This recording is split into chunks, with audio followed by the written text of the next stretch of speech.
À la face antérieure de la région cervicale et devant l'axe trachéal, nous allons maintenant présenter l'ensemble de la glande thyroïde et des glandes parathyroïdes qui sont 4 petites glandes satellites de la glande thyroïde. Voici sur une vue de face du larynx et de l'origine de la trachée une présentation de la glande thyroïde. La glande thyroïde est une glande endocrine située très en avant dans la partie antérieure du cou.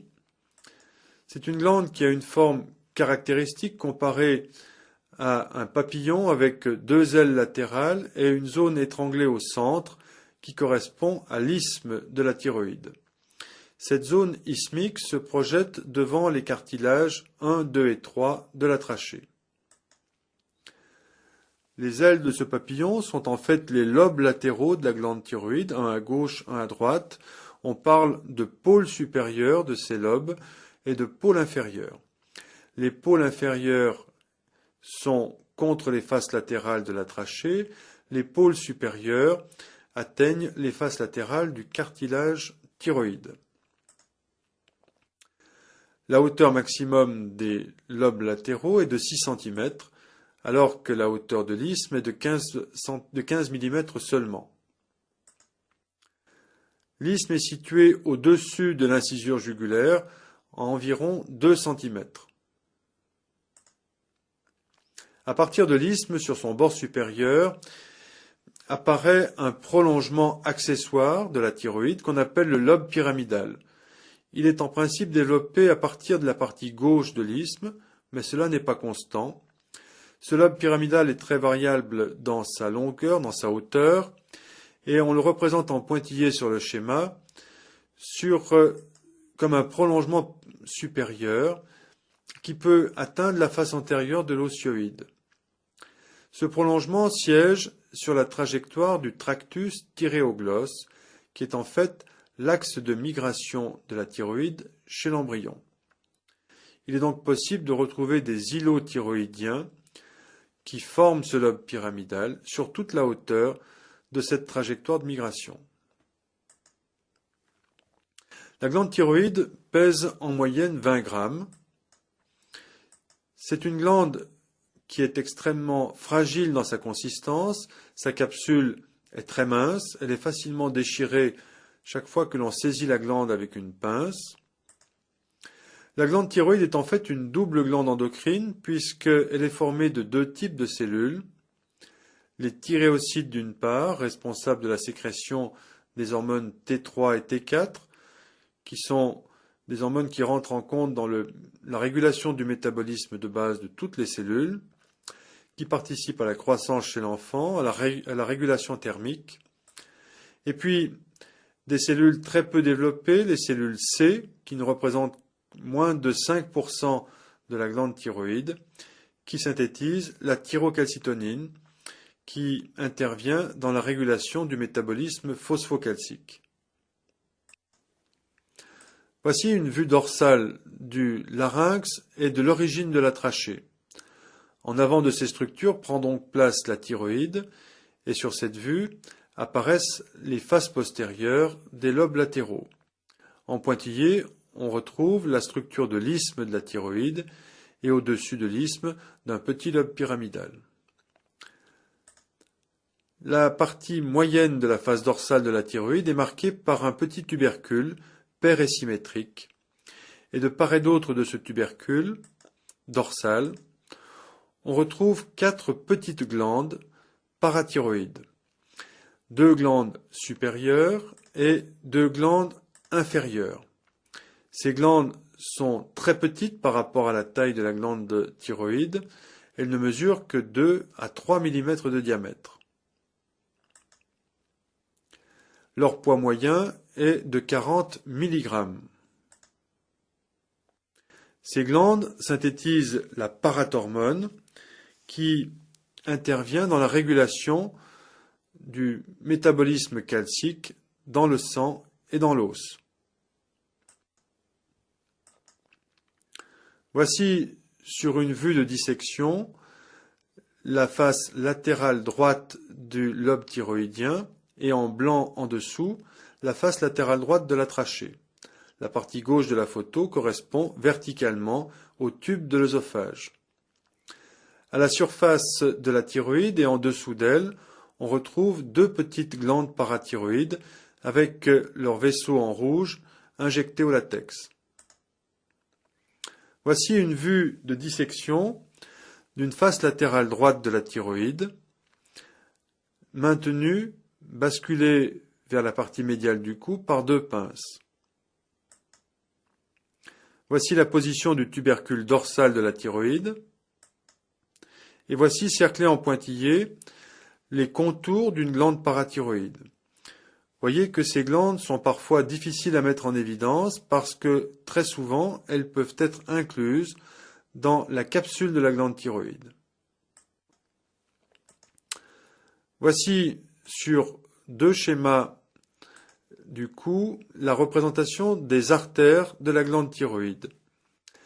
À gauche, une vue de face de la région cervicale. Au centre, les deux lobes thyroïdiens. En arrière-plan, le larynx et les constituants de la trachée. À droite, une vue dorsale du larynx, de la trachée et des deux lobes thyroïdiens gauche et droit. Nous commençons à décrire les artères en commençant par le bas du schéma, c'est-à-dire l'arc aortique. Nous allons commencer à mettre en place l'artère thyroïdienne moyenne, qui est une artère inconstante, présente dans environ 10% des cas, une petite artère qui naît directement du sommet de l'arc aortique. Elle peut parfois naître également de l'origine du tronc artériel brachiocéphalique. Cette artère est presque dans le plan médian, elle arrive en dessous de l'isthme thyroïdien et elle se répartit entre les deux lobes. Ensuite, la première branche de l'arc aortique est le tronc artériel brachiocéphalique. Puis, ici, la carotide commune gauche. L'artère carotide commune droite est une branche de division du tronc artériel brachiocéphalique, ainsi que l'artère subclavière du côté droit. À gauche, l'artère subclavière est une branche directe de l'aorte. À partir des artères subclavières naissent les troncs artériels thyro, bicervicaux, scapulaires. Ce sont de petites artères verticales qui naissent à angle droit au-dessus de l'artère subclavière des deux côtés et qui donnent trois types de branches, des artères cervicales ascendantes, des artères cervicales transverses. Ces deux types d'artères sont non représentés sur le schéma. Et le troisième type d'artère est une artère thyroïdienne inférieure. Cette artère passe en arrière des artères carotides communes pour rejoindre la thyroïde.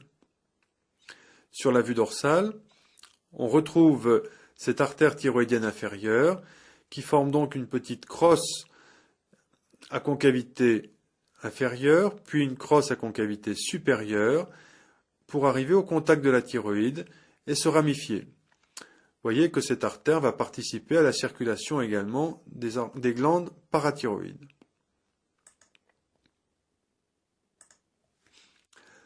L'artère carotide externe est une branche de division de l'artère carotide commune. Sa première branche est une artère thyroïdienne supérieure. Cette artère va descendre pour venir au contact du pôle supérieur des lobes latéraux et se ramifier. Elle donne une branche médiale qui va passer au-dessus de l'isthme, en avant du cartilage cricoïde, pour s'anastomoser avec l'artère thyroïdienne supérieure de l'autre côté.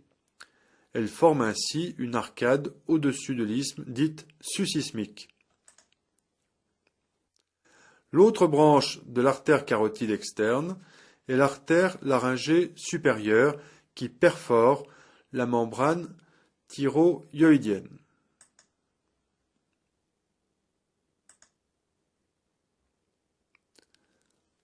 Outre cette arcade susismique qui anastomose les côtés gauche et droit, il existe en arrière des deux lobes latéraux des échanges, des anastomoses artérielles entre les branches de l'artère thyroïdienne supérieure et les branches de l'artère thyroïdienne inférieure. On peut donc parler d'arcade rétrolobaire. C'est sur cette arcade que l'on trouve la plupart du temps les glandes parathyroïdes. Voici une vue de dissection de la trachée, de l'œsophage. La partie crâniale est en haut, la partie ventrale est sur la droite de la photo.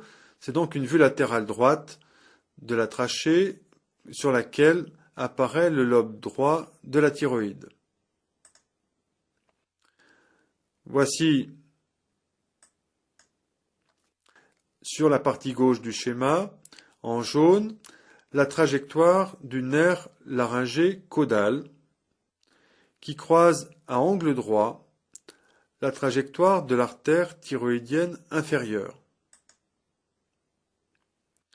Voyez que ce nerf peut également se ramifier bien avant d'avoir atteint la zone cricothyroïdienne. Les veines de la glande thyroïde sont extrêmement nombreuses, sont extrêmement riches, avec un très gros calibre. Parce que ces veines vont en fait servir de canaux de drainage à toute la circulation endocrine de la glande thyroïde. Voici une vue de face du larynx, de la trachée et des principales veines de la région thyroïdienne.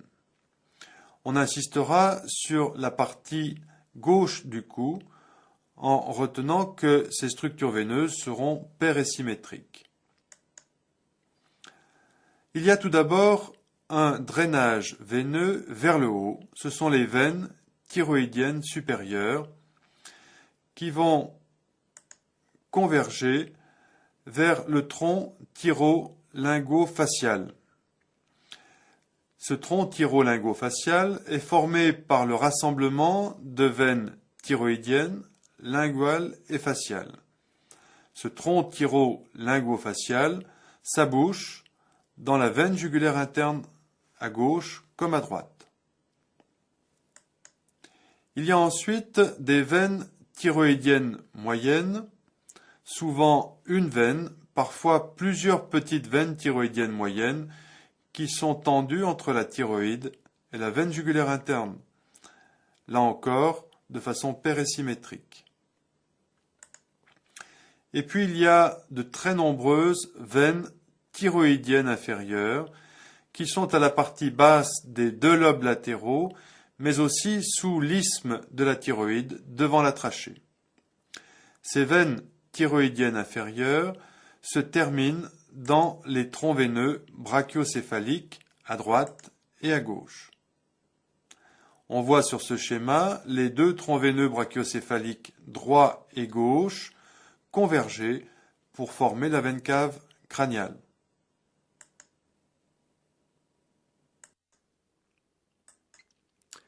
Il est maintenant important de présenter la glande thyroïde au milieu des structures du cou et en particulier des structures qui vont cloisonner les espaces musculaires, vasculaires et viscéraux du cou. Voici donc une coupe horizontale qui passe par le corps vertébral de C6 et qui retient la partie droite du cou. En jaune, l'axe respiratoire, la trachée, en arrière l'œsophage. La glande thyroïde prend place en avant de la trachée sur ses côtés, comme ce demi-cercle, et à la partie postérieure de la thyroïde, on retrouve en violet une glande parathyroïde représentée de chaque côté. Nous allons maintenant commencer par mettre en place les enveloppes du cou, en commençant par la périphérie. Sous les plans cutanés superficiels, il faut d'abord mettre en place le muscle platysma, qui est un muscle extrêmement mince, qui appartient au groupe des muscles possiers. Et voici en cartouche la représentation de ce muscle platysma sur une vue antérieure du cou, dessinée en haut et photographiée en bas.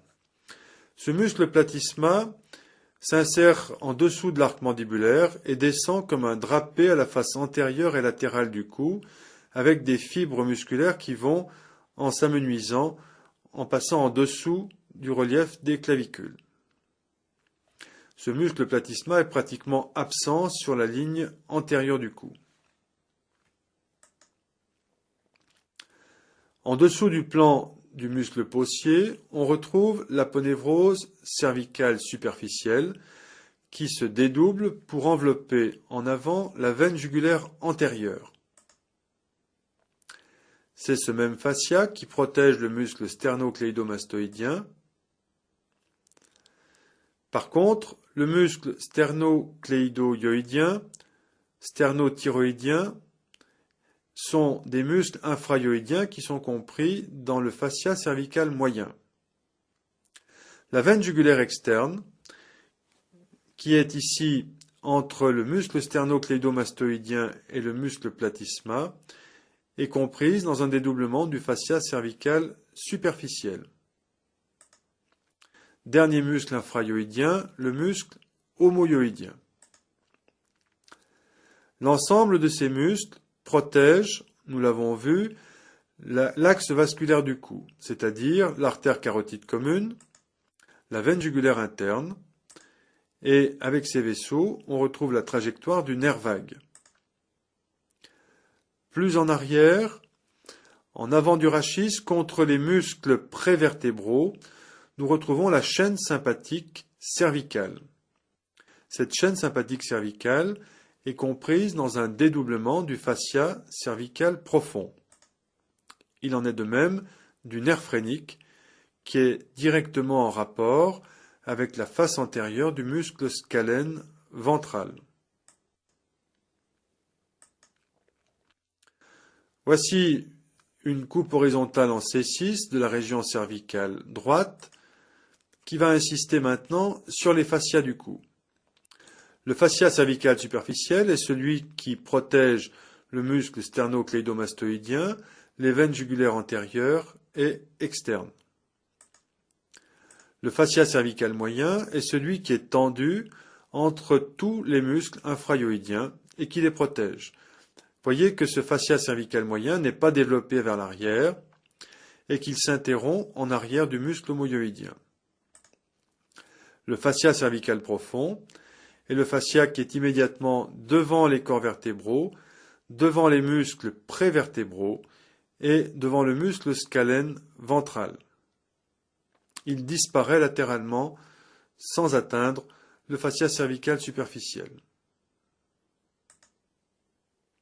Enfin, le fascia viscéral est le fascia qui enveloppe l'ensemble des structures viscérales du cou, c'est-à-dire thyroïde et parathyroïde, trachée et œsophage. La thyroïde et les parathyroïdes sont enveloppés dans une gaine propre qui les sépare de la trachée et de l'œsophage. Malgré tout, il existe des attaches entre l'isthme de la thyroïde et la trachée, et lors des mouvements de déglutition, lorsque l'axe trachéo-œsophagien monte et descend dans le cou, il entraîne avec lui la thyroïde. C'est ainsi que l'on peut palper la glande thyroïde lors de la déglutition en plaçant ses mains de part et d'autre de l'axe trachéal, à la partie basse du cou.